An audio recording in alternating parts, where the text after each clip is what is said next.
Here's a clip on the timeline of Davinci. It has its audio peaks. That has its audio peaks, but this does not have its audio peaks. The wave shape is not visible.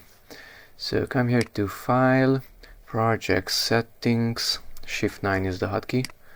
On the master settings, go down to Working Folders, and at Cache File Location, browse.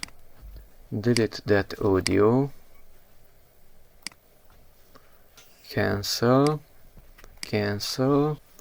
close the program, reopen the program, and the wave shape is visible. It was this long one. There is audio here. And which one is the neutral using or on that small little lamp. There is audio here also.